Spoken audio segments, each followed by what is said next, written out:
You have been throwing these away every single day, Trey, but I am about to show you how to turn them into something beautiful for your home, completely for free. All you need is an empty plastic bottle, scissors, some rope, green paint, and a small plant. That is everything, nothing expensive, nothing you have to go and buy. First, take your scissors and cut the bottom of the bottle off like this, nice and straight. Take your time with this part.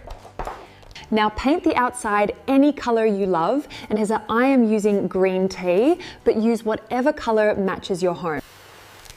Once the paint is dry, poke 2 small holes on each side near the top, and this is where your rope is going to go through.